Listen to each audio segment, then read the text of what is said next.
Last time on A Soldier's Life, Eric let Maviath enter his dreamscape just to have a therapy session. Constantine played with Eric's balls and said that they are valuable. Constantine turned into Bilbo and is fully addicted to kill ghosts with his sword. Delmar dies, which gets Eric promoted, and they find the dungeon.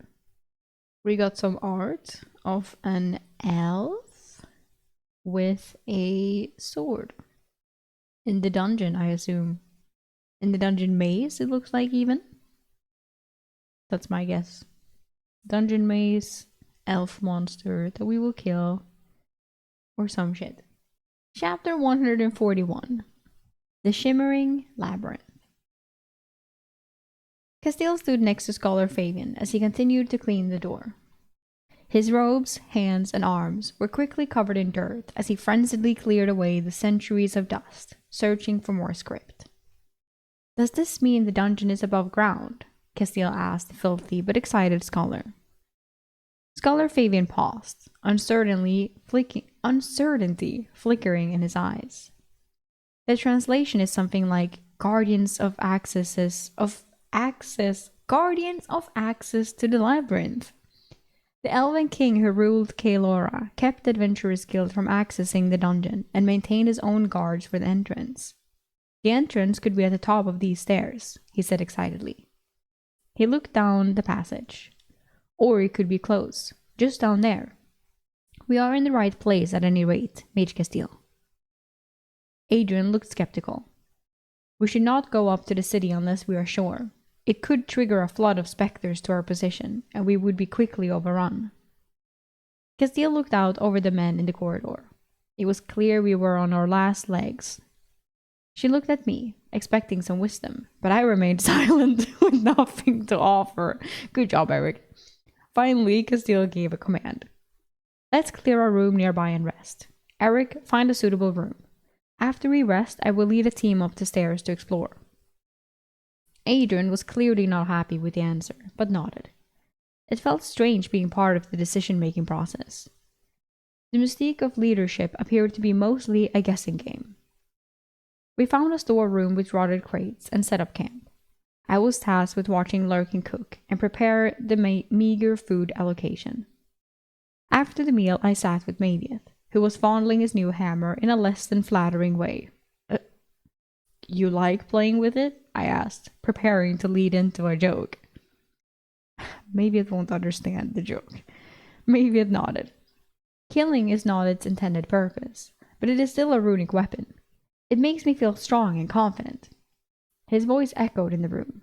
He was making a lead-in joke too easy, but I resisted. You are taking down twice as many specters as the next man in the company, even Constantine, I said, and he beamed at the praise. I left the joke about his fascination with playing with his hammer unspoken. I was not feeling it today, and maybe it would have probably taken a few minutes to puzzle it out anyway, ruining the delivery. Exactly. We rested against the wall and sipped on watered-down wine. Both our stomachs protested loudly at the inadequacy of the offering. Maybe it spoke uncharacteristically softly after a time. Eric, I think I am going to go home and tell my father. I knew maybe it was referring to the reason he ran away from Stone Mountain Island.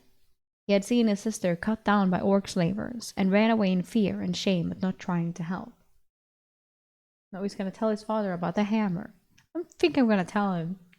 Look at the cool runic weapon I have.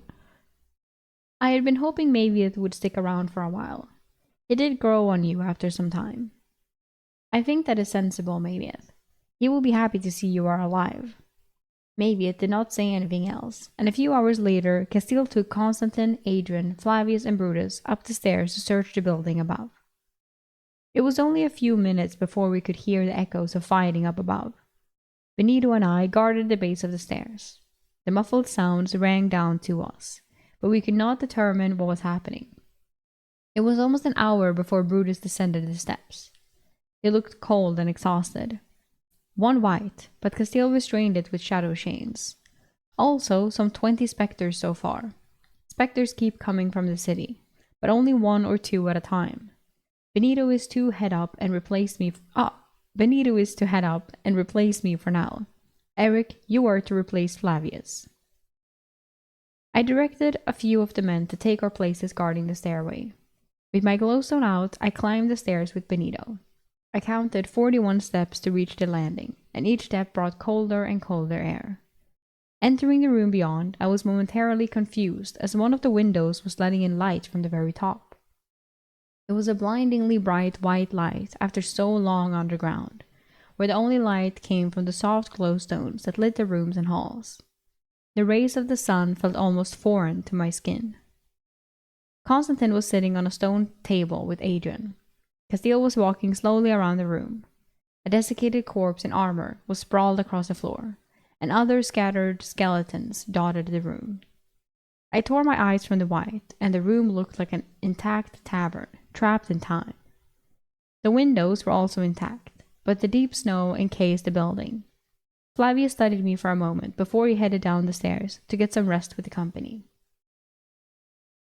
As I was figuring out the large open room, a spectre walked through a wall near a window, and Constantine slid off the table and hacked it down in a flurry of sparks. Castile did not use the kettle immediately as she circled the room, entranced. Seeing Castile thinking, Adrian asked, "What is it, Castile?" "The stone walls have runic weaves in them. This entire building has been artificed like the library to preserve it," she said, while running her hands along the stone wall. "To what purpose?" Constantine asked, while keeping watch over where the spectre had dissipated. Castile paused her exploration and used the kettle on the remnants, collecting the purple smoke so Constantine could sit down again. "Defense. Protection," Castile said, bemused and shrugging as, in the end, it didn't matter how it had stood for nearly 1500 years. "It is just like the library and seems like a huge waste of resources, but maybe it is just how the ancient elves built their buildings.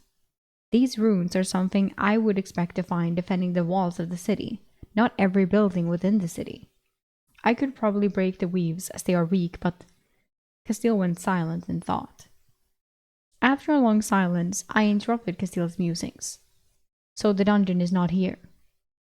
Castile turned and considered. "We think it is through that door." She pointed to the large door at the back of the tavern. I did not understand why the others were not more excited at the prospect, the goal of over a month of searching. I approached the heavy door and knocked on it. It was solid and didn't sound like wood. Constantine laughed at my efforts. "It is petrified wood. Wood turned to stone, like everything else in here." Castile approached the door and stood next to me. "We're going to need maybe its hammer to break it down. Whatever magic petrified the wood has sealed the door in place. We already tried opening it. We will check and clear the upper floors first. I am guessing this is the elven version of an adventurer's guild hall. Do you think we should have the company join us up here?" Her question was directed at me. I sensed it was a test. I thought about it. "No.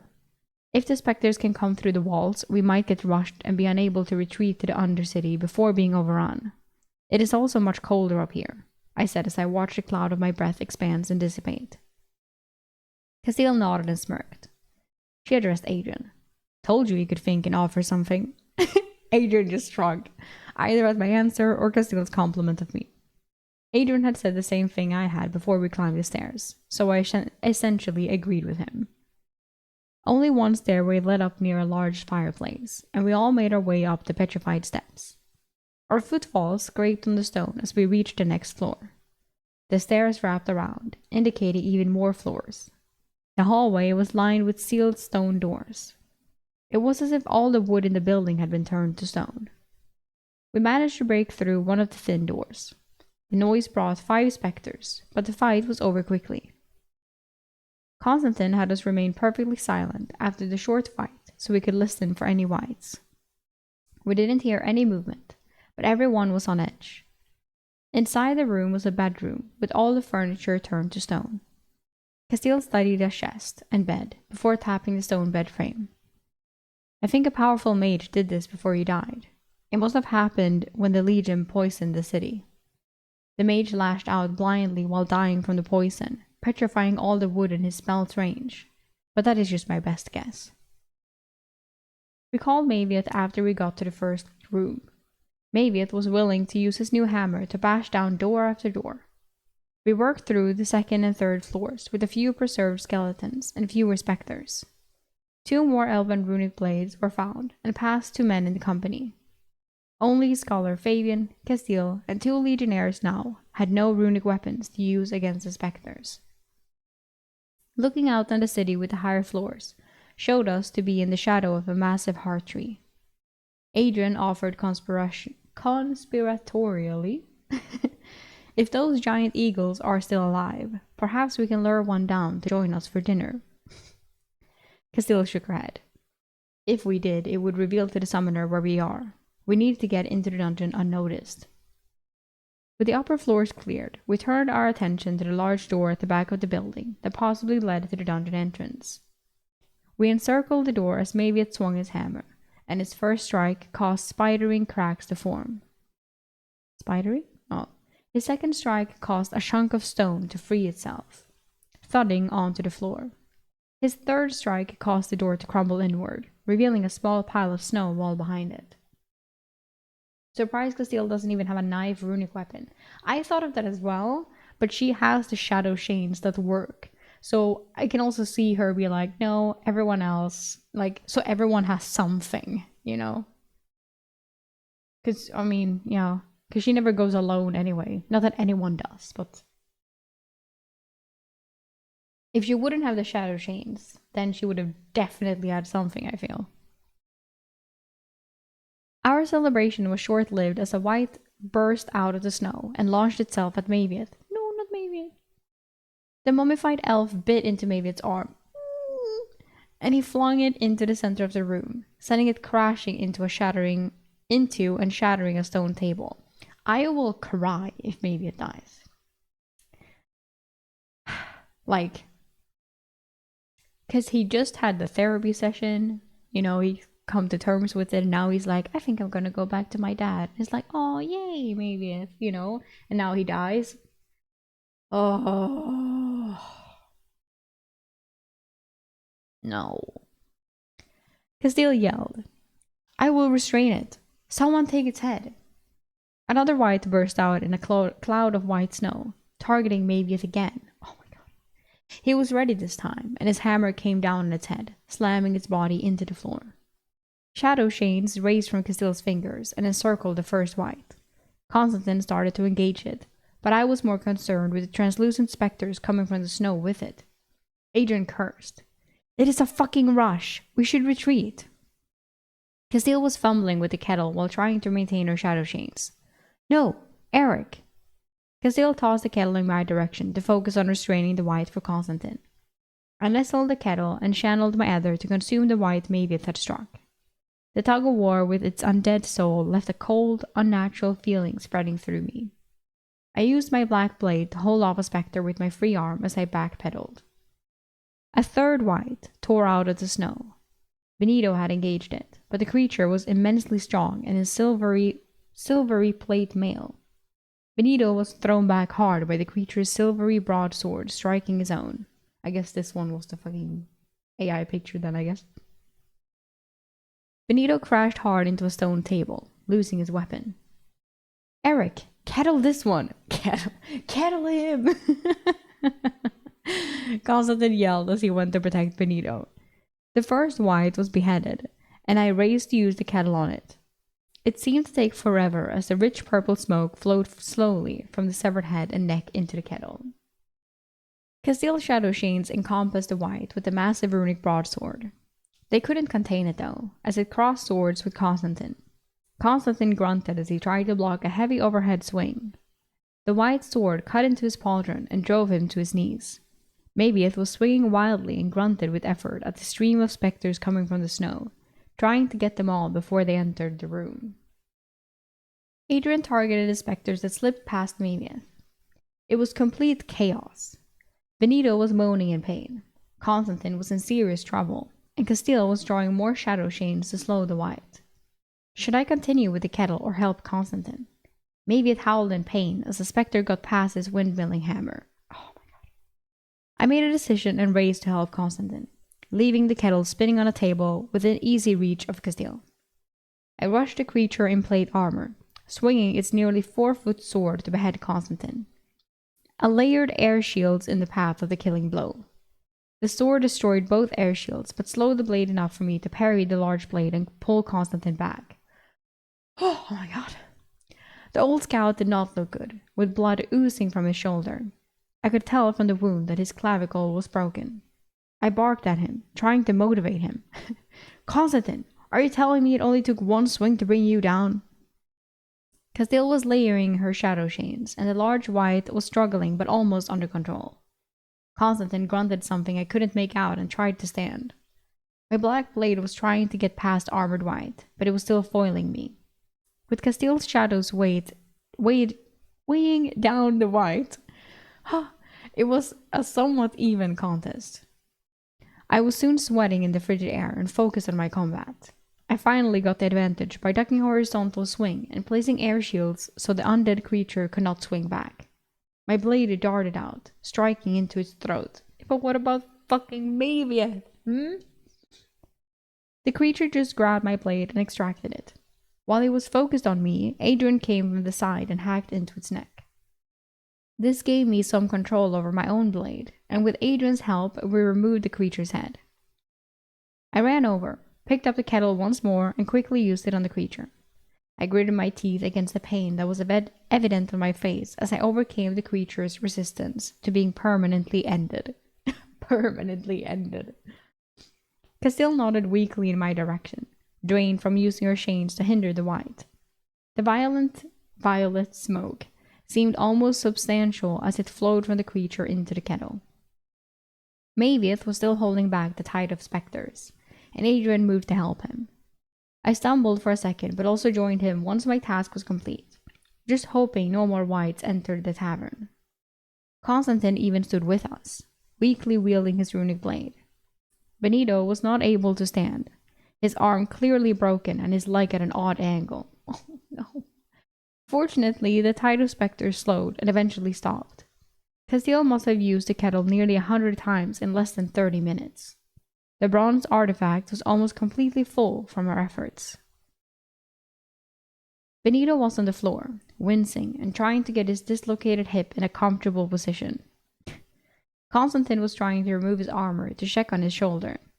Maviet was inhaling deep breaths and still guarding the shattered stone door.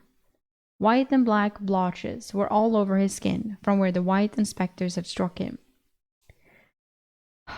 I stood next to Adrian, and we were both steaming as her sweat vaporized in the freezing air. Castile's fingers were white with frostbite as she put the kettle of souls down, once she was sure she had contained all the remaining specters. No one spoke for a long time, as the realization what we had won slowly sank in. Maybe it was the first to speak. What does a dungeon entrance look like? Castile answered him. It would appear as a black door with an oily appearance. Maybe it nodded. I think the dungeon is there then. We all rushed to see where he was pointing. The snow blocked the majority of the doorway, and it was still extremely deep, but about 30 feet away, the top of a stone archway was visible above the snow, and a black, oily surface was just below the stone arch. We all stood there and studied the obvious dungeon entrance tantalizingly close. The sun was setting outside, and soon it would be hidden by the dark. But we were all certain we had found the entrance to the shimmering labyrinth. Yay! And maybe it seems fine, right? It feels like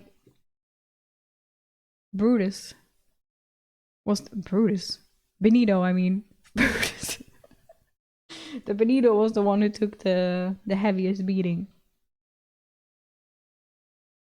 But he's still alive, so maybe it should be fine, and Constantine seems okay. Okay. Chapter 142. Castile's solo run. Sorry, what? Is she gonna do the dungeon by herself? The black, oily-looking surface of the dungeon entrance stood out in sharp contrast against the white field of snow. What? Then again, the scholar said that it's pretty easy to get out of the dungeon, so she could go in, check, and then come back. That's probably what she will do, I guess. Castile held everyone back, scanning the canopy of the heart tree above. The tree still had green leaves, though they were heavily covered in snow. The threat of giant eagles loomed somewhere in the branches, but no movement could be seen at the moment. "Stack some tables against the shattered door for now," she ordered. "If any more wights are nearby, I do not want them to surprise us." Fortunately, the petrified tables were not fused to the floor, and we wrestled them into position to cover the door. Maviet did the heavy lifting, though he grimaced through his injuries. Castile worked her frozen hands together, trying to warm them, and then sat down. Adrian ordered Constantine, "Check your injury with Linus. Inform the others we found the dungeon, and make sure they are well." Constantine hurried off, and I sat with Castile and Adrian at the table. Maviet slumped against the wall, struggling with his breathing as he recovered from the spectre strikes. Castile opened the meeting by addressing the issue of our injured men. "Firth, Benito, and Constantine are too injured to fight. We lack healing potions for them." "I am sure they would object to that assessment," Adrian stated. Castile sighed, some color finally returning to her hands as she rubbed them together. "Suggestions?" she asked. Adrian responded. "We need to clear as many specters as possible in this area of the city before exploring the dungeon. We don't want to exit and be swarmed. There are probably more wights in the neighboring buildings as well." Both turned to me, and I thought about it. "We should dig under the snow to the dungeon gate to hid our access from the summoner. We need to send our people to hunt for food now." "Send out people." Send our people. I was like, damn, he's already saying our people, but out people. Okay. Adrian's eyebrows arched in surprise, and Castillo looked contemplative.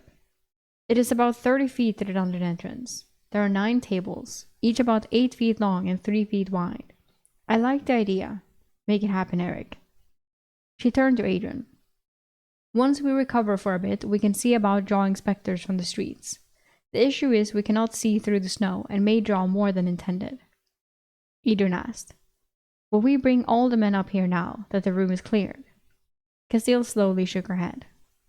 "I don't like the idea of separating the men, but it is much colder up here than in the Undercity.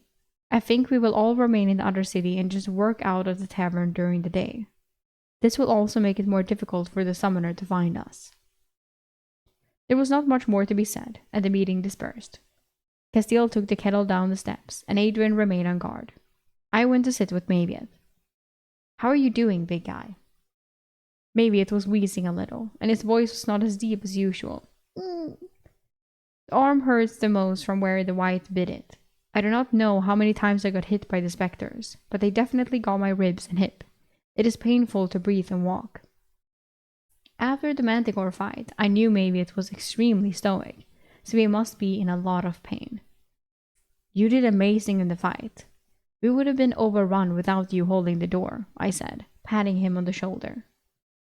Pavel and Lucian came up the stairs to help me create the tunnel to the dungeon entrance using the stone tables.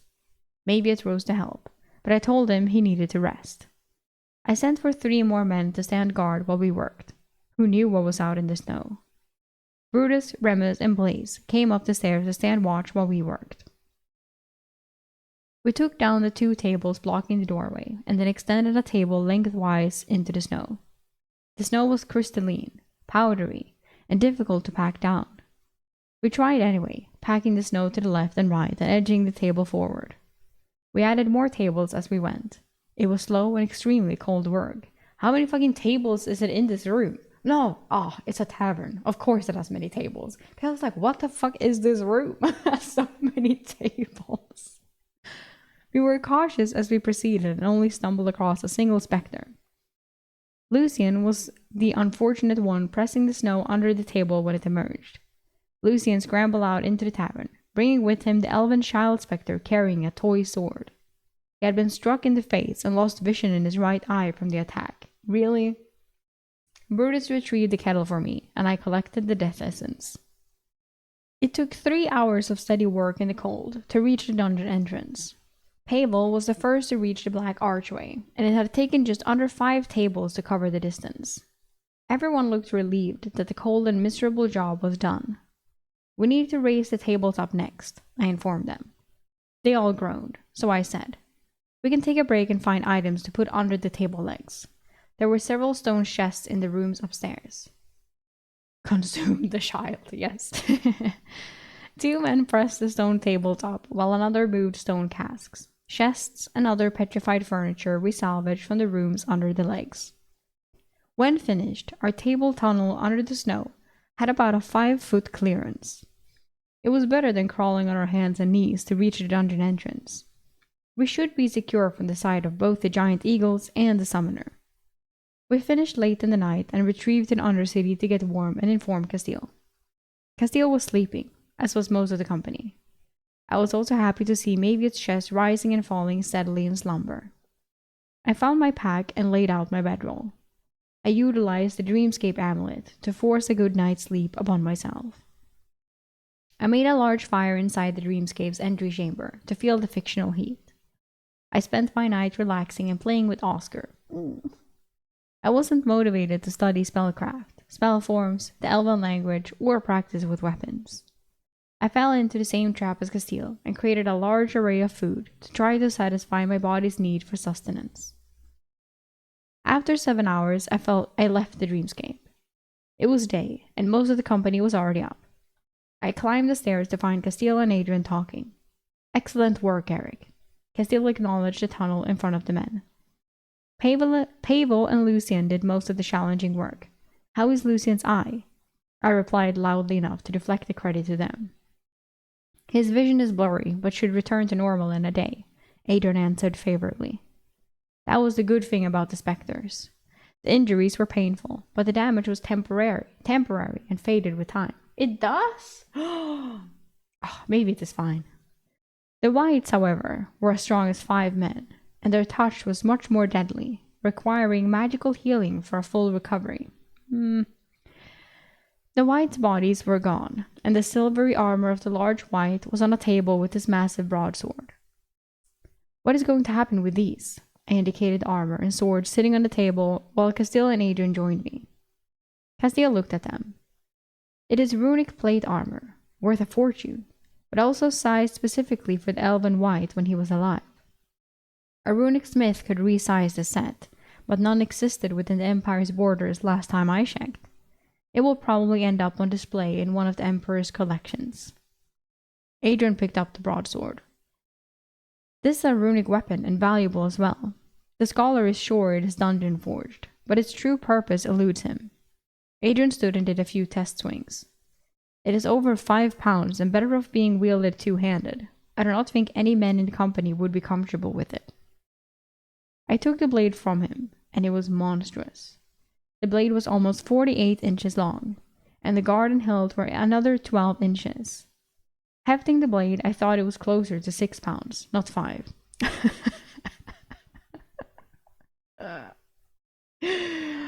Just like Delmar was the...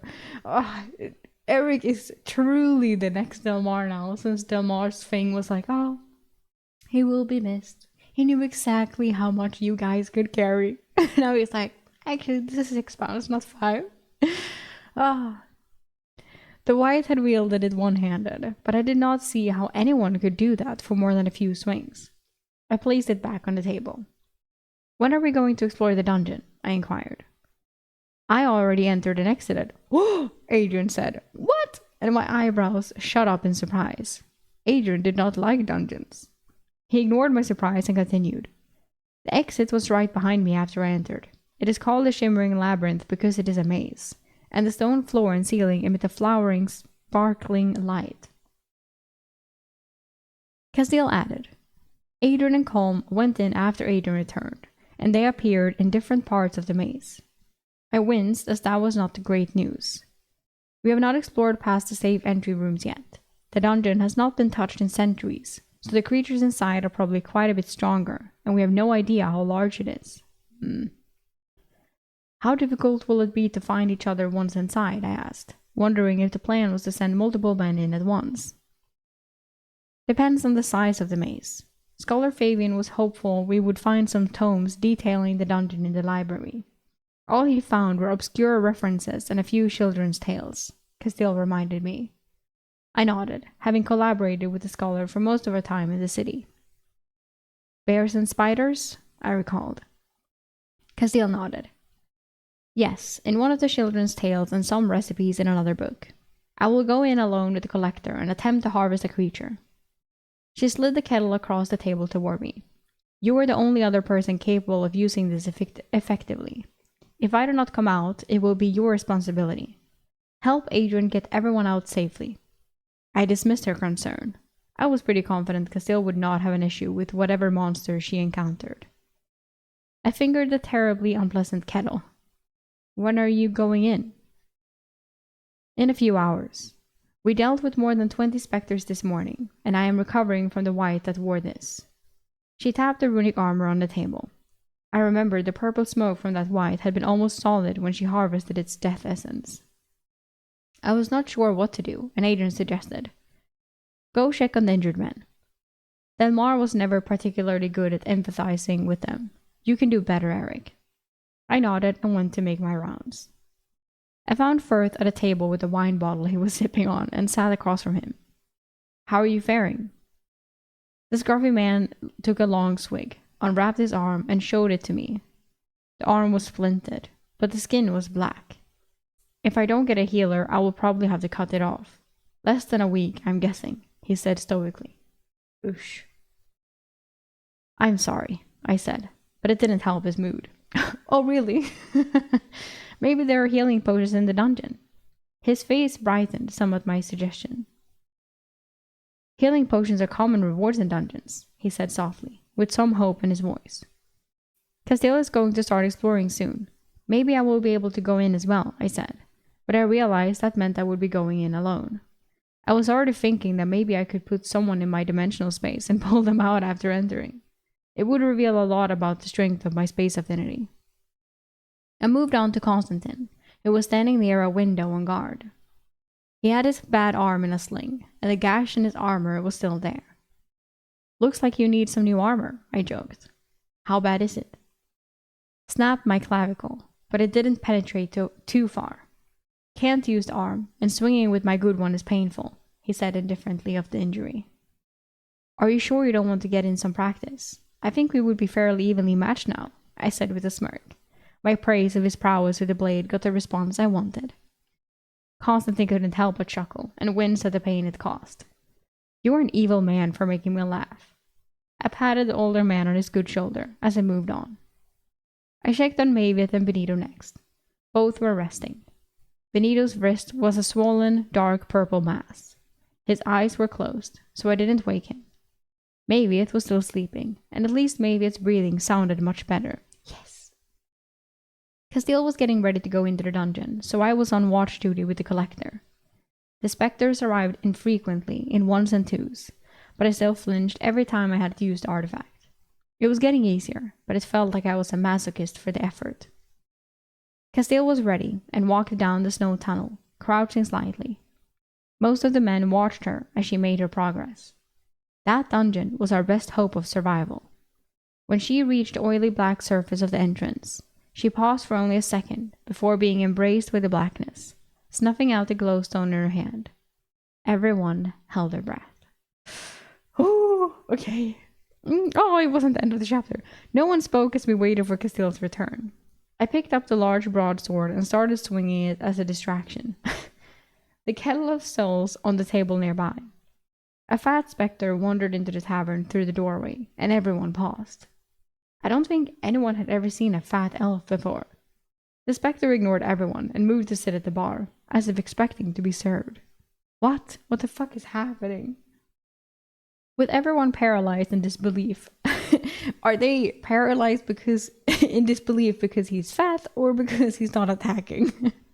Constantine took action. Who would have fucking guessed? And grunted as he swung his runic weapon into the specter's back. Sparks flashed, and the spectre moved faster than he had any right to. Constantine backpedaled in surprise.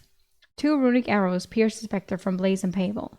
Adrian's blade took it from the side, and Constantine regained his footing, managing another strike that forced the spectre to dissipate. I did my job and used the kettle on the remains. The resistance from the spectre was much stronger than others, and I guessed that maybe it had been a poltergeist. After the kettle consumed the purple smoke, I dropped it heavily on the table. That one was stronger than normal, Adrian commented. Blaze and Pavel retrieved their arrows, and we returned to waiting for Castile. Castile was gone for an hour when Mateo, who was watching the snow tunnel, announced her return. Castile's back! We all circled around the doorway as her glowstone approached through the tunnel. Castile was dragging the corpse of a black spider the size of a dog. She was struggling with her prize, but pulled it all the way to the center of the tavern. I feel like the size of a dog is a bit misleading. What type of dog? Are we talking Chihuahua or like fucking a Labrador or like a German Shepherd? I assume more like a golden or a Labrador or some shit. It's a surprise, right? It's a surprise. Who knows? Dinner is served, she said triumphantly, dropping the rope lead. Looking at the grotesque-looking arachnid, I was the first to comment. I don't think I have much of an appetite. Ha ha ha, Eric's so funny. Eat it. Chapter 143. Spider legs. The black spider had 8 thick hairy legs. Oh really, did it? It didn't have 9 or 7? No, I'm sorry. Oh, each was as thick as my wrist, and the hair was thick enough to resemble wire. The worst part about the arachnid was the smell. Now, admittedly, after weeks in the city, none of us was very hygienic, but this spider emitted an odor that reminded me of a pungent urine that had been sitting in the sun all day. What the fuck? No. Ew. Like Berlin. No. Yes, it's because of his job, 100%. Oh, it's the spirit of Delmar in him. It comes with the job. Scholar Fabian was called up with his cookbook of dungeon delicacies. Even though he had once been excited at the prospect of trying dungeon creatures, he turned up his nose when he got close. It looked like a repelling black spider. They are the only black spiders mentioned with thick hairy legs within the recipes. Castile confirmed his guess. I entered a large room, and it dropped on me from above on its thread. Well, yes, let us see. The legs should be boiled or steamed to start. Then they should be cracked open for the flesh.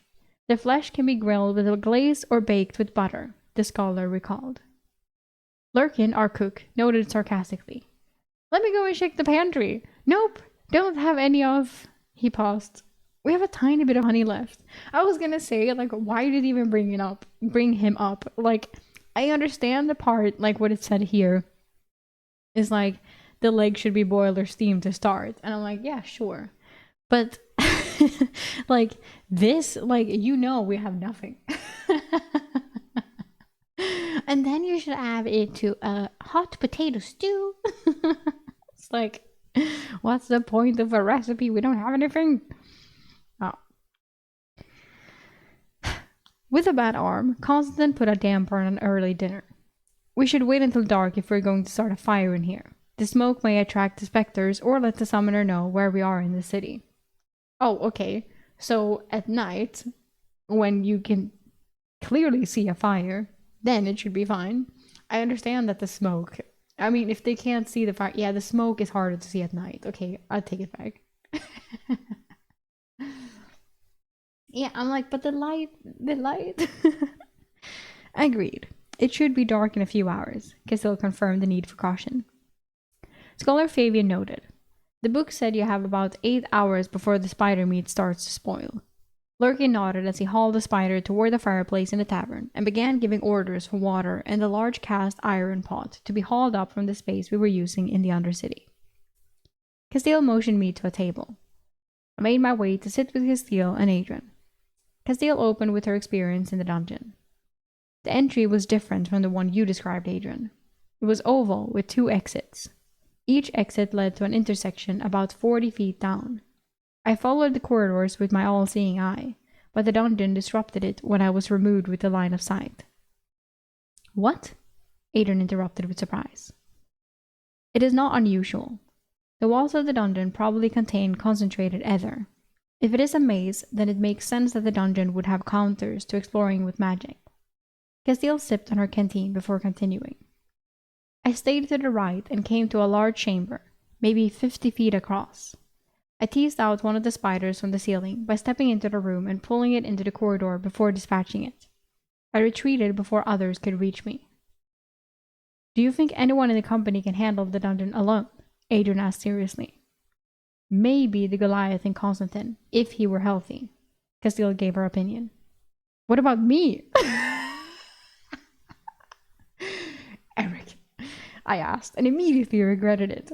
I had been surprised and a little hurt that she had not considered me capable of going in alone. Castile studied me and contained a smile. I would have included you if you had let me finish. After we see how edible the spider is, we can decide who goes in next. One of us has to remain here to use the kettle. I also condensed this.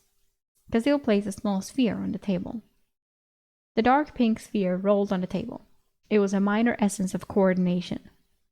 Castile had carried Sebastian's large collector in her backpack, but it had been so long that I had forgotten about essences. My own stolen collector was designed for dungeons. Castile asked, "Who deserves this?" Adrian was quick to reply. Benito has not fortified his coordination attribute, but his broken wrist hampers him, and he is not effective in combat at the moment. I put forth Mayviet's name.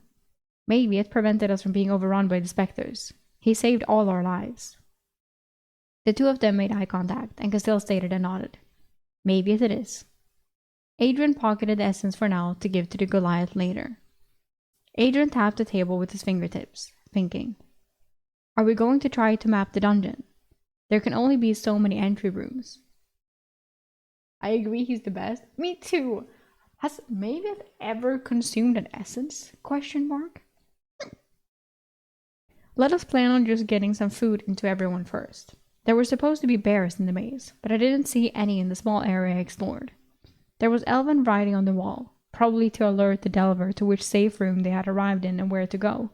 Castile informed us. Adrian thought momentarily. There was writing in the rooms I entered as well. Maybe we should send in the scholar to read the script and then return. But fucking Eric knows some Elvish. They can all just learn like right, left, caution. Like they all can be taught just simple. The scholar can just have a tiny little session. Not yet. That first encounter was much too dangerous for one person. There were maybe half a dozen of those spiders in the ceiling, waiting. I think we are missing something. Castile looked deep in thought. I thought about it too. If there are a fixed number of entry rooms, then couldn't you just keep exiting and returning until you end up in the same room as someone else? Perhaps. Adrian, why don't you try that with the Legionnaire? We need to understand the rules of this dungeon, Castile ordered. Perhaps, yeah. Adrian stood and looked around the room, deciding. Flavius, you and I are going to try to puzzle out the labyrinth. Come with me. Castile also stood to whisper softly to him. Don't leave the safe room entrance. We will have food ready for you when you return. Flavius did not look too enthused about being selected. He talked with Adrian briefly before they both headed down the snow tunnel. I was on kettle duty while Castile rested, and we waited for the sun to set. The fire was started as soon as it was dark, and the iron cauldron we had hauled from the library had the water boiling. It took about 2 hours. The spider legs went into the water, and soon the entire tavern smelled like a wet dog. The cauldron foamed and boiled over, causing even more foul air to fill the space. 15 minutes later, Lurkin dragged the kettle off the coals and removed the steaming legs. They had turned white. Perfect, Fabian said excitedly. That is exactly how they should look. Just crack them open to retrieve the flesh and do the secondary cooking. Mayvieth used his hammer to crack the hot legs, and the flesh inside did not look or smell too terrible. It was rubbery and had an off-white color. Yeah, I'm thinking of like from when I've seen in cartoons or like anime when they eat crab. And real crab, I guess, as well. But yeah, regardless. Lurkin had set up a makeshift grill using the runic armor. It was too narrow and long for anyone in the company to wear it. It was gross when you thought a zombie elf had worn it for 1500 years. But Lurkin first heated it in the fire, and this was no time to worry about such things. The glaze was a honey and wine mixture that he reduced in the pot. The first chunk of meat hit the runic armor and sizzled. It almost smelled like grilled chicken. He turned it and glazed the seared side, then turned it again and glazed the other side. The first piece of spider meat was ready for consumption. My mouth could not help but water, even knowing where it had come from. It actually smelled good. Everyone was in the tavern as the fireplace heated the room well, and the smell of cooked food was too powerful to ignore. The question was who was going to try it first. Lurkin held up the cooked flesh, and Matteo volunteered. Give it to me. If I die a horrible death, I will haunt you for eternity, Lurkin. Lurkin was not fazed by the threat and passed the seared spider flesh to Matteo. Everyone watched in anticipation as Matteo bit into the piece. He chewed slowly, and a myriad of expressions crossed his face. He took a second and third bite. Through a mouthful, he announced, "It is actually kind of good." I forgot Eric is from Earth. I completely don't think about that at all sometimes, because it's not total, it hasn't been necessary that he is, or there hasn't been a deal for a while. And it is glossed over quickly in the beginning. It is, of course, the whole thing is oh, he knows much more than everyone else. He knows a lot of other things and blah, blah, blah. But yeah. It's not, totally needed, I guess. Lurkin soon cooked up rows of the spider flesh on the extremely expensive grill. When my turn came and I bit into the crunchy and sweet outer crust, my long-forgotten taste buds came alive. The spider flesh texture reminded me of scallops. The actual taste of the flesh was somewhat bland and chewy, but definitely edible, with just a hint of sweetness from the honey wine glaze. Well, guess I a soldier. Wait, the name. Yeah, A Soldier's Life. Everyone received a palm-sized piece of spider meat. Unfortunately, the honey used in the glaze was all that Lurkin had left. I brought Castile a sample of the food and sat with her. She enjoyed the solid food as much as everyone else, but took almost half an hour to eat it. Mine had been devoured in just a few seconds. Adrian returned shortly after she finished, and he sat with us. Colm brought Adrian a piece of spider flesh and placed it in front of him. I could see his mouth watering, but he paused to give the unwelcome news first. There were over 50 entry rooms. Oof! Flavius never moved, and I exited and returned nearly 100 times. I never appeared in the same room as him. Each entry room had Elvish script. He could not wait any longer. He tried the spider meat, and it was gone in 3 bites. Castile let him finish before asking her questions. How did you know there were more than 50 entry points to the maze? I marked the wall every time I entered. On my 9th re-entry into the dungeon, I was in the room I had already marked. I never found Flavius in my 92 attempts to appear in the same room as him before the agreed 2 hours were up. I could see Adrian keep looking toward the fire for more of the food, but 1 spider was just enough food for the 23 of us to get half of a meal. Castile seemed to consider. There are 23 people. That's crazy. Eric, you will go in tomorrow. Try to get 1 dungeon creature. Her face grew worried, and she said softly, I will not give you the collector in case you meet an unfortunate end. I understand, I replied reflexively. Castile suspected I had Durand as his collector, so this would be my first opportunity to see how it worked on dungeon creatures. I was also looking forward to entering the dungeon to have some privacy. I definitely would not feel guilty now about eating some of the small amounts of food left in my space now that the company had access to the dungeon. Adrian pointed at my chest. You should probably leave your Dreamscape amulet with Castile as well. Castile's face was impassive, and she had not asked to use it since she learned her nightmare spell. Before I enter tomorrow, I will. I was reluctant to part with it. My god. Everyone is crazy. Lurkin extinguished the fire, and Adrian called for everyone to return to the undercity room. Though I would also be scared, because she didn't give it back. I mean, she did, but she was very hesitant to, so I wouldn't feel super happy about giving it away to her again, so I understand. The mood was positive and almost boisterous as we prepared to sleep. Castile forced 7 men to sleep with her nightmare spell, and 5 men remained on first watch. I slept next to Madiant, who continued to improve from the earlier fight. I entered the dreamscape and immediately went to the spider bridge in the dreamscape. I practiced fighting the large spiders for 8 hours. They were monstrous compared to Castile's harvest, but I figured the experience could not hurt. I then studied more of the Elvish language, figuring every little bit would help if there was writing on the walls. I'm sorry, he fought spiders for 8 hours and then he studied more Elvish. How long is he in here? How long do you need to sleep? When I exited the dreamscape, men were whispering nearby. The conversation seemed to resolve around the possibilities of more solid food today. The pressure was going to be on me to deliver, of course. I mean, I guess he could have studied Elvish in like an hour or some shit, but I'm like, damn. Castile led a lead element to the tavern. And we followed an hour later. I walked to Castile at a table, and she informed me. 7 specters and 2 poltergeists this morning. It is good that we are thinning them, but I am still worried there may be many thousands in the city. I reluctantly handed over the dreamscape amulet to Castile. She immediately put it on. No. I will keep it safe. Proceed cautiously. Just harvest 1 spider and return, Eric. I checked my gear and ducked low as I made my way down the snow tunnel with the glowstone.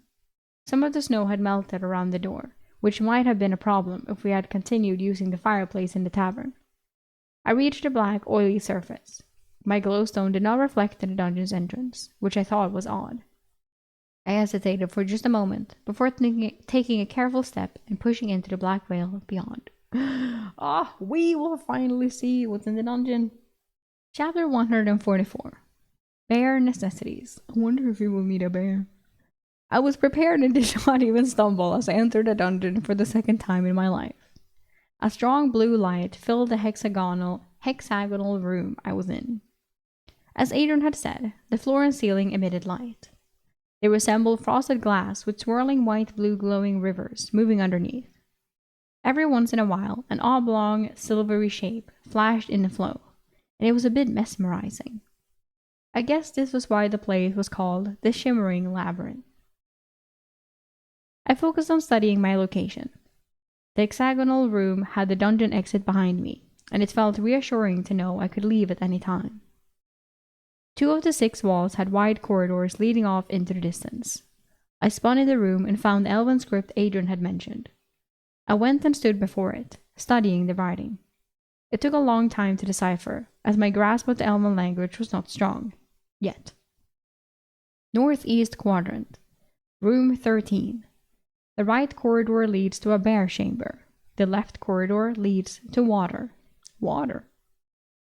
I immediately guessed elves had mapped the maze somehow, and the writing indicated my location. Why could we not have found the map in the library? I was also feeling a little superstitious about arriving in room 13. Oh yeah. I considered leaving and trying my luck in another room, but eventually decided it was unnecessary, and best to use my time in isolation productively. I first removed the large black desk and chair from my dimensional space. Taking a seat, I pulled out the 2 elven backpacks from the summoner and the griffin rider. Wow, he's really gonna use his privacy time. I was searching for food as I emptied the packs onto the desk. The spare clothes made it easy to determine which belonged to the griffin rider woman. The spare garments were smaller and dirty, but had no odor that I could detect.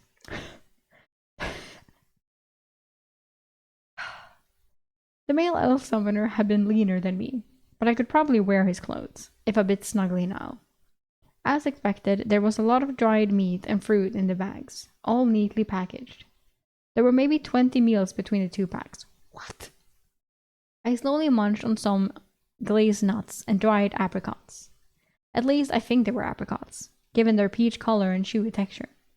The taste was more bittersweet than I remembered apricots to be. I stacked the clothes, bedroll, and tarps off to the side. I ate about a single meal's worth as I searched the packs, and my stomach was gurgling at the fiber that had been missing from my diet for so long. I could not tell whether it wanted more food or was just too surprised that it actually consumed it. It was not long before I felt bloated and hungry at the same time. I reluctantly packed the remaining food to save for later. I started sipping cold water to settle my roiling stomach. The woman's pack contained a fishing kit with a few lures and a spool of thin braided wire. I already had a fishing kit, but she also had a fist-sized stone. It did not make sense that she would carry around this 2-pound weight. I placed the shiny black stone on the desk and stared at it. It looked like an oval piece of volcanic obsidian glass. Maybe it was a glowstone and just needed ether. I touched the stone, and it greedily absorbed my ether. The stone did not glow, so I pushed more ether into it. I felt the heat, and smoke started rising from where it contacted the desk. I slapped the rock off the desk to the floor and cursed. A small oval, black ring now marred my beautiful black wood desk. I also realized what the stone was. It was a thermal stone. I had a thermal stone in my dimensional space this entire time while we were freezing. I groaned and felt like an idiot. You also had food the entire time that you didn't give away. I mean, you did after some time. I had 2 water skins from the elven packs. Sniffing the water, it smelled a little off. Maybe it was elven tea or something. I decided I did not need to test it at the moment. There was a simple mess kit with a pot, plate, and cup in each bag, made from what I was sure was an aluminum alloy by its weight. The summoner had individual bags of claws, chitin, and other unusual monster parts. Not something I needed to concern myself with. I moved them off to the side with the other items for now. The best haul from the elven packs was the food and thermal stone. I checked the stone and it was still emitting a strong heat. I still had the Griffin Rider in my dimensional space. She also had gear on her, but she was barely alive. Oh my god, right. She is still there. Oh no, I forgot about her. Oh, Eric, no.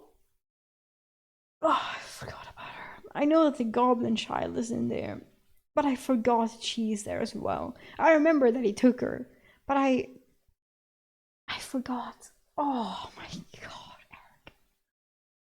Oh, okay. This is such a... Eric is such a fucking mess. Swear to God. I thought she might even have some healing potions. The summoner had a healing potion, so it was possible. A few men in the company desperately needed healing potions. I was considering bringing her body out when, out of the corner of my eye, a movement flashed down at the end of one of the corridors. My heart started thudding as I thought entry rooms were safe and no dungeon creature could enter them. The movement down the corridor that the writing indicated led to a bear. I focused on the corridor, and something was definitely moving down there. I began to pack things back into my dimensional space, saving the thermal stone for last. The glossy black stone was still quite hot, but I did not need to touch it to store it. Finishing my cleanup, I readied the elven spear and walked toward the bear room. I moved as silently as my armor allowed, cautiously approaching the room. I thought that if I could bag a bear, I would be a hero to the others. I did not see the movement again as I approached. The end of the corridor was closed, and it obviously opened into a large room. I could hear water running and studied the room, 10 feet from entering. Of course he can fucking kill the bear. I mean, because I was like, now he's alone, he can just fucking dimensional space that bitch's heart or like hit the brain or something. But then I was like, he still has to explain why the bear is missing a heart or like a brain. Since they're gonna like completely cut it open and they will see the damages. So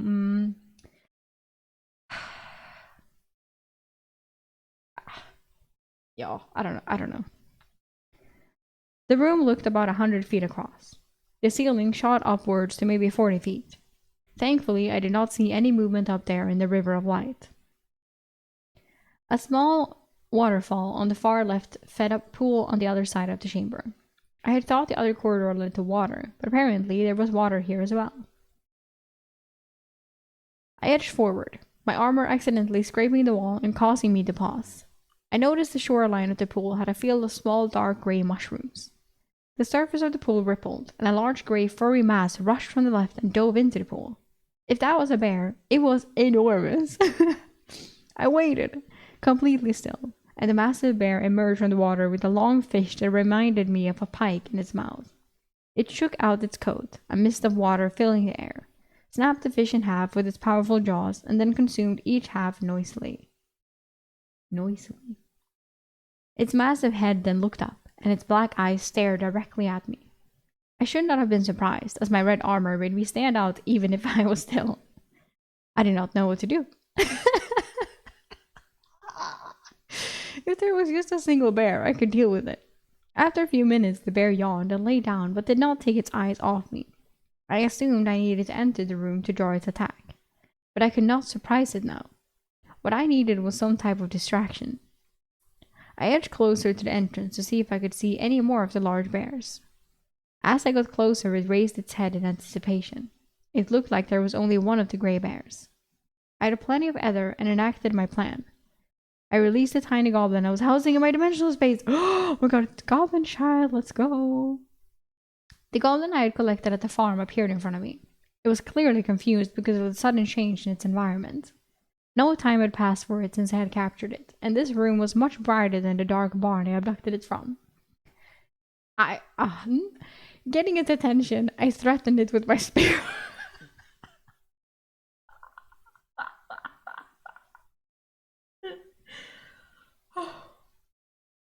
I understand that Eric is in, like, you know, survival of the fittest type of situation, but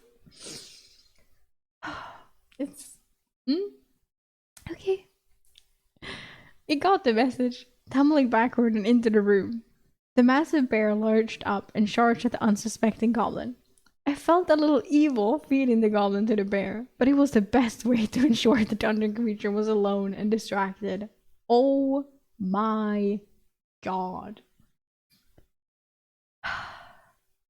See, this is what I don't understand about Eric, because he feels too bad to kill it himself. He feels too bad to kill it, so he takes it into his space. But then he does this. So I'm like, bro, what do you mean? I edged forward as the bear charged, ready to take its head. The goblin's somersault brought it around enough to see its face charging. The goblin regained its feet, flight instincts taking hold as it raced toward another exit. The bear changed direction, skidding momentarily on the stone floor to chase the tiny creature. I paused at the entrance to take in the entire room. There were 2 exits and just one bear. With the bear currently chasing the goblin in the direction away from me, I entered the room and raced after the 2 of them. The goblin dashed right into a passage, and the bear's momentum took it past the entrance and roared in frustration as its prey escaped down the tunnel while it skidded to a stop. Well, now there's a fucking goblin stuck in the fucking maze as well. Oh. The bear spun and faced me, growling in challenge, but it was within my range. I already had the overlay of a box ready and removed the bear's head, sending it into my dimensional space. Why did you need the goblin for this if you could have just done that? I don't understand, bro. I don't get it. My other bottomed out satisfactorily at my quick victory. The bear remained standing, the body awaiting orders from the brain as the heart-pumped blood spurts out of its neck at me. I evaded its final blood-squirting attack and remained on alert. The patter of the feet of the fleeing goblin echoed in the distance. I was sure it would eventually meet its demise at the hands of a spider, bear, or some other horror in the dungeon. Seconds passed, and the bear slowly crumbled to the ground with a large puddle of blood in front of it. I don't understand. Like, I don't get it. Why did it need the goblin? I don't understand. That was just as easy as I thought it would be. I announced arrogantly aloud, praising myself to the dungeon since no one else was here to do it. No, I did not know how creatures were formed in a dungeon, other than that they eventually did. The dungeon would also eventually reclaim the corpse, so I needed to work fast. I approached the wet bear and got to work. I skinned a large section of the pellet using the elven runic dagger. Then I started working on the flesh, removing the legs at the joints and carving off meat sections along the belly, ribs, and back inexpertly. I was soon a bloody mess and not sure if I was getting the best cuts of meat, but I went for the large, easy muscles. I told myself Lurkin and maybe it could scold me later. If anyone complained, they could come and kill their own bear. Agree.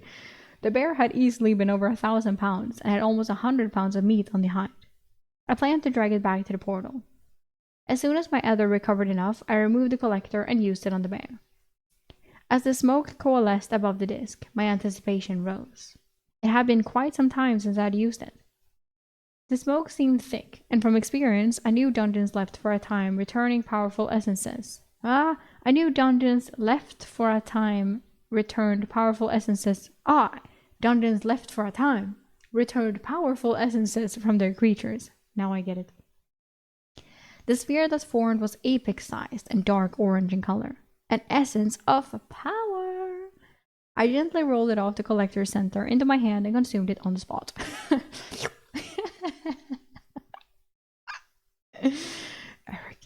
Unexpectedly, my stomach groaned in protest. I doubled over in intense abdominal pain. I said it right. That laced through me in waves. I instinctively knew it was because the essence needed some caloric assistance to complete its work. I sat hard on the ground and pulled out elven food. I did not taste the dried fruit and jerky as I rapidly consumed what I could. I ate almost a quarter of the elven rations before I felt essence finish its work. I probably did not need to eat anything, but my instincts told me it was the right thing to do, to help get the most of the essence since I was so thin. My stomach felt full to bursting, and I rolled to continue my work on the bear.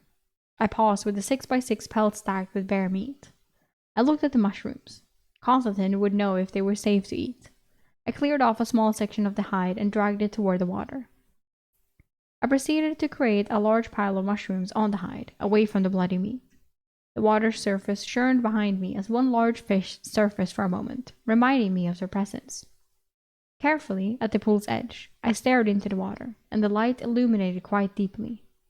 I could see a large, elongated fish swimming toward the bottom like I was looking into a massive fish tank.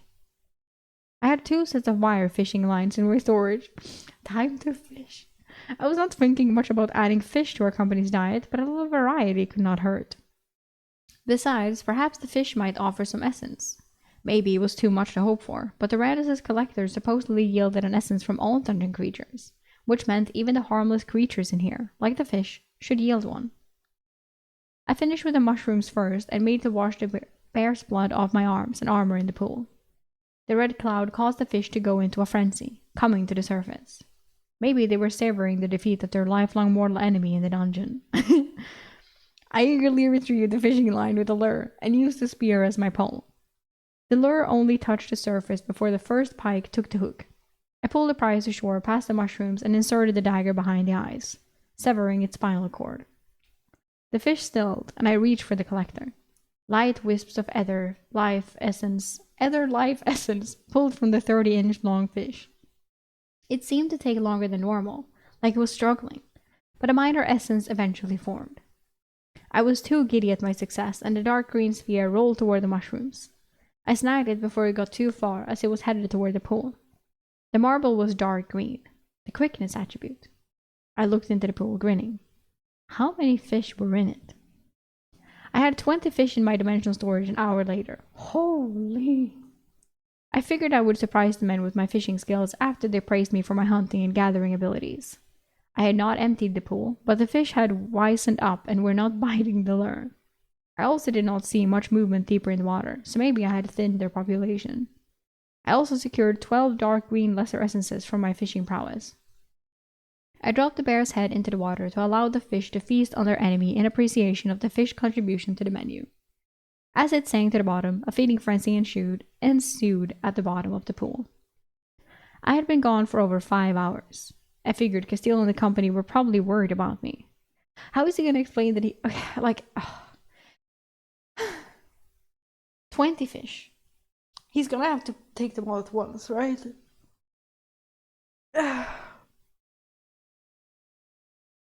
I don't know how big the fish is because it's in fucking inches and whatever, so I don't know how much that is in centimeters, but...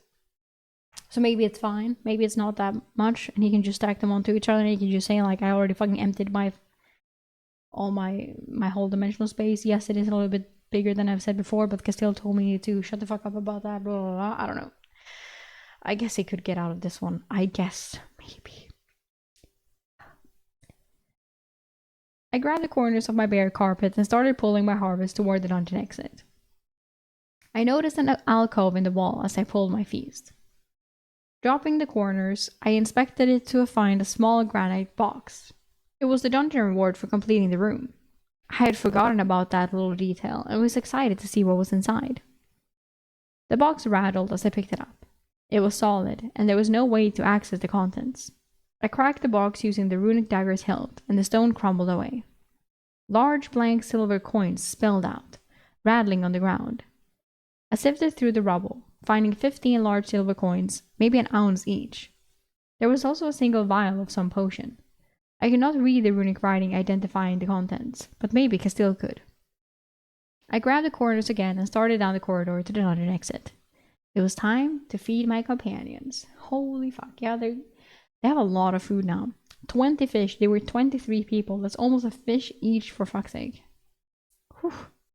He doesn't need to reveal them at all. Yeah, but he said that he would. So that's why I'm like, yeah, okay.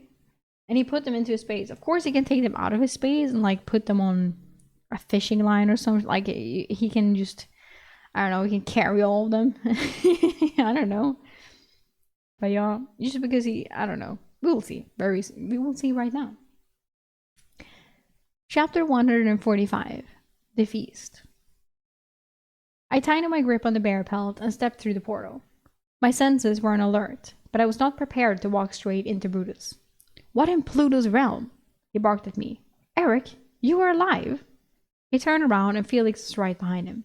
Eric's back. Move back and let him out. There was someone behind Felix as well, a small train of men. It was a bit of a cluster getting everyone to turn around and exit the narrow snow tunnel in their now ill-fitting armor. I did not think they saw what I was pulling behind me. The company men were excited to see me alive as I entered the tavern. Matteo cheerfully said, Told you he was still alive. Eric could go to bed with a Medusa in a brothel and come back satisfied with a smile. The bear hide behind me was dragged into the room, and everyone's eyes suddenly became fixed on the harvest. Everyone was silent. Benito rubbed his eyes with his good hand. Tell me that is real. Please, someone tell me that it is real. Wait, double question, exclamation mark there. Maybe its large body moved forward and poked the meat with his hammer. Poked. His deep voice echoed. It is real. But he let out a long sigh in disappointment. Eric, you did not scrape the hide properly. You've forgotten everything I taught you when we harvested the manticore. Don't worry. Luckily, we can still save it. The men did not wait any longer and started to sort through the quarters, chunks of meat and mushrooms. Constantine warned everyone as he held a mushroom in hand. The mushrooms are not poisonous, but still need to be cooked. If you eat them raw, you will regret your life decisions. Constantine, with his arm in a sling, nodded at me. Was this recognition for doing a good job? I was momentarily stunned by his open approval. Castile and Adrian stood smiling nearby. Eric, come and report. I sat at a table with everyone else, began to process the meat using practiced efficiency. Okay, so he said fuck you to the fish then, I guess. I thought he would give them the fish. Like, what was the point then? For himself? Lurkin yelled to our table. Where is the liver, Eric? Don't tell me you did not get the liver. No kidneys here either? If you had brought the intestines, we could have smoked some sausage. His tone was not completely serious, but he was upset underneath. Adrian gave Lurkin a hard stare, stopping his complaints about my animal processing skills. I will make sure to learn the proper way to harvest a beast from Mavis in the future, I replied to Lurkin. He gave a nod of approval and a grin in return. Castile's own smile slowly faded. Well done. We were sending in teams to look for you. Teams? I said, confused. Adrian warmed his hands and cracked his knuckles. Yes, we figured out how the dungeon worked. You need to be in contact with the others as you enter. Up to 4 people can enter together this way. There's one team of 4 already inside the dungeon, but they should be back soon as they were not to leave the entry room. We started a mapping effort after you did not return. Imagine they just popped into him and he's like, I can explain. Castile looked over at the men and asked curiously, what kind of meat is that? How did you kill it? Adrian added, whatever it is, it looks tastier than spider legs. Castile gave him a sidelong sour glance as she had provided the spider legs. How mean. It was a large gray bear. At the end of a corridor was a room with a pool and just one bear. I distracted the bear and got a good strike on the head. My attack was so sudden the bear had trouble using its head to fight back. I could not help but smirk at my play on words. Ha ha ha. Rather than go into details, I gave as little information as possible. It was not easy. The rest of my time was spent cutting up the beast. I indicated the meat. Castile and Adrian looked over at the excited company. I think their mouths were watering as well. I decided to continue with the good news. I found this in the reward chest after killing the bear. The small potion vials was on the table. Castile's eyes popped, and she snatched it and looked at the runes. Adrian already knew what it was. A healing potion.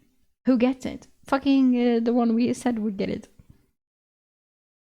Castile confirmed. A greater healing potion. Adrian and Castile had a lot of discussions as they went through the injuries in the company. There was a lot of frostbite, but the only real use of the potion would be getting someone combat effective again. That meant Constantine or Firth were the most likely candidates. Their discussion narrowed it down to Constantine, Firth, or Maviath. Castile looked at me. Maviath is in some pain but should be fine, especially if we can claim more of these. She had not released the potion from her grip. Constantine will heal with time, but if we are going to explore the dungeon, having our best scout capable would be the best use of it. Firth's arm is in terrible shape, but Linus thinks it will hold for a week or two. The decision was made. Adrian addressed me. Go give it to him. Castile reluctantly placed it on the table, and I could see why. Her fingertips were black, and she had been hiding the advanced frostbite from us. Lurkin rushed over to her table. Can we start a fire? I know it is not dark yet, but the men might start eating the meat raw if I do not cook it soon, and bear meat needs to be cooked properly to be eaten safely. Castile slowly nodded, but maybe her own hunger had jaded her decision. I was about to produce a thermal stone, but paused. I had stuffed the box in my dimensional space with fish.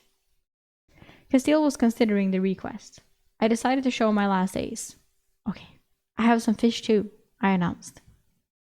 3 sets of eyes turned to me, and I dumped the fish on the table. The pile of fish was the shape of my legion box and quickly spread out across the table as the fish slid across each other. Instead of praise on Lurkin, he scolded me. You cut off their heads and tails. Eric, those are the best parts for making soup. He slapped me on the back in jest, much harder than I appreciated. Next time, just bring me the entire fish, but gutted. Yeah, why did he cut off I thought he was just fucking killing it and then putting it in. No need to cut them up. Castile was smirking at my concentration at being criticized for failures. I leaned back to look Lurkin in the eyes to reply to him. Next time, Lurkin, you can fight the bear solo and wriggle your toes in the water to attract and catch the fish. I did not know if that was a thing, but I remembered noodling was a way to catch catfish using just your hands by wiggling your fingers. Lurkin got serious and apologized, as my tone had been somewhat harsh. I am sorry, Eric. I appreciate your incredible effort. There is enough here to feed the company for 7 or 8 days. We might actually start putting back on some weight. I nodded at the apology. I stood, took the potion, and walked across the tavern to Constantine. The aged scout was watching a table where 4 men were thinly slicing some meat and hanging it on a spear shaft to be dried and smoked. Standing next to Constantine, I asked casually, Constantine, how is the arm? Collarbone is still broken. Unfortunately, no infection has set in. Unlike Firth, he replied grumpily. Well, you just won the lottery. I produced and held out the potion. His eyes held confusion as he puzzled out what I had in my outstretched hand. You found a dungeon healing potion. He muttered loud enough for almost everyone to hear. Everyone stopped working and focused on the magical vial of life. There was probably not a single person here who could not benefit from the healing potion. But I feel bad since he told Firth that he was like, maybe you will find a thing. Or no, it wasn't Firth. It wasn't Firth. Was it Firth? We hate Firth.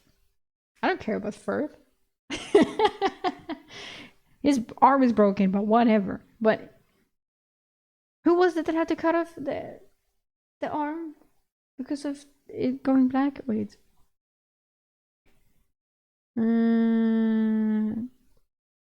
Oh, maybe it was Firth then. Oh, fuck that. Yeah, Constantine all the way. Because I was like, I feel bad since he told the person with the arm that it's like, oh, we're gonna have to cut it off soon. And that Eric was like, maybe we found a healing potion, and now he doesn't give it to him. That's fucked. But I'm like, if it's Firth, then I don't care. Then Constantine all the way. Castile decided you were the best person to consume it. I do not know why, I said with some snark, letting everyone know it was Castile's decision, not mine. Constantine did not object to being selected and took the vial, broke the dungeon seal, and drained the small vial. He winced, and an audible pop could be heard in the room from his shoulder as the magic aligned the bone. Ha! Ha! Seconds passed as Constantine waited for the potion to finish its work. Constantine windmills his arm, testing his arm while his arm clattered from the movement. Firth looked on enviously, as did the others. Constantine looked around at the envious men. Do not worry. Now that I'm healthy, Eric and I will go and claim more healing potions inside the dungeon. A few men nodded, and soon everyone was back to processing the meat, fish, and mushrooms. My mind was racing, though. If I had to explore the dungeon with 3 others, how was I going to use the collector? I could still probably use my dimensional kill, but losing so many essences was already starting to tug at my greedy nature. Maybe it was time to reveal I had the collector. Oi, dude. The snow tunnel erupted as a group of 4 returned from exploring the dungeon entrance room. Blaze, Linus, Lucian, and Colm emerged to see everyone cheerfully preparing the meat and starting a fire.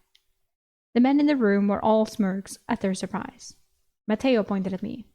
Eric is alive and brought us dinner. Their vision broke from the food preparation and turned to me. I was sitting across from Maviet as he prepared the checkers board. I waved, and Blaze walked over to me, hugged me, and cried. Oh, it was not a sobbing cry, just tears of joy at the feast being prepared. Yeah, of course it's for the food, not for him. Colm, Linus, and Lucian just patted my pauldrons in appreciation as they made to help. Colm handed the scholar a piece of paper, and I assumed the scholar was responsible for mapping the dungeon.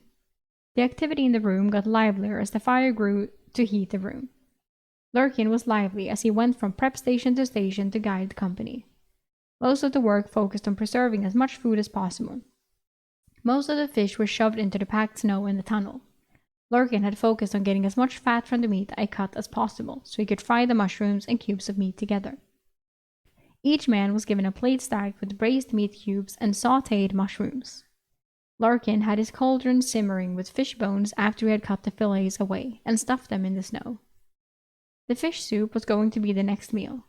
Everyone in the company stopped by at my table to thank me, and it felt good to be recognized. The meal was interrupted a few times by wandering specters, a stark reminder of where we were and that we were still in danger.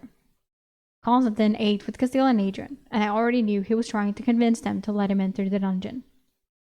The sun was setting, and suddenly someone shouted, "Bird in the window!" There was a single window in the tavern that the snow had not covered. A small white owl had landed on the snow and was staring into the tavern, watching us eat. Well, Summoner knows. Adrian spoke. Maybe it was not sent by the Summoner. Please. Blaze released an arrow, striking the glass and bouncing back into the room, not even cracking the glass. Use a runic arrow, Adrian yelled, but it was too late. The owl took to the air and flew away. The mood in the tavern suddenly turned somber.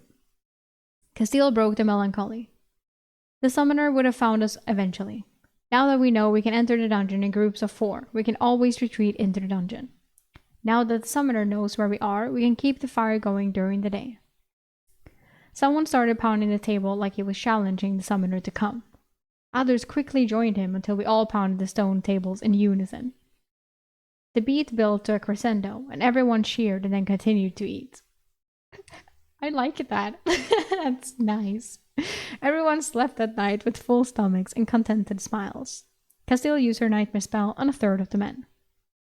In the morning, Castile sent 7 men, led by Constantine, to the wine vault. I sat with Castile and Adrian. Castile was not as optimistic, and her tone was heavy. The storm elementals were not over the city this morning. How long do we have? Adrian asked. He is preparing a large summoning circle just outside the city. My guess is a wyvern or some other large flying beast. The city is too deep in snow and has too many specters for anything on the ground to reach us in the city center, Castile noted. Adrian thought on it. He might have seen the dungeon entrance as well. The 3 canopy shielded it, but that owl was close. Are we going to send everyone into the dungeon? I asked after a period of silence. Castile nodded. I asked Constantine to get as much wine as possible. With a weight of command on her, she announced, we need to decide what the groups of 4 will be. There were 23 of us, meaning there would be 5 groups of 4 and 1 group of 3. Castile wanted me in her group with Adrian and Constantine, but I did not want to leave Mavius. Me neither. I felt I owed him something for influencing him to come with us. Castile conceded, and we assigned everyone to a team over the next hour. The company's goal was to reunite inside the dungeon. We would spend the next year living in the dungeon at... What?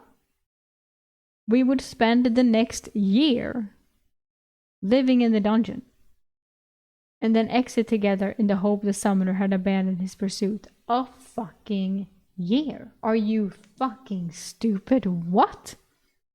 A year? Huh? What? Okay. I looked at the groups and hoped I had made a good decision in lobbying for my entry team. Castile, Adrian, Constantine and Blaze, Firth, Willie, Matteo, Felix, Eric, Mavius, Scholar Fabian, and Brutus, Lucian, Benito, Pavel, and Lurkin, Colm, Linus, Dante, Flavius, Cyrus, Soren, Remus. Wow, he really put these 3? I said, like, these 3 will die. Who cares about these 3? I thought it would be 3 strong people. But then, of course, they would like to have 1 strong in each team, Wow. Okay, a year? I mean, last time we saw the summoner, I forgot his name now, but he had a long, complicated name to say. He did not seem like the giving up type. Men all. Okay, well, I guess next time we will be starting our year in the dungeon. I'm curious to know if they will actually spend a year in the dungeon or if the okay, sure, we will see next time.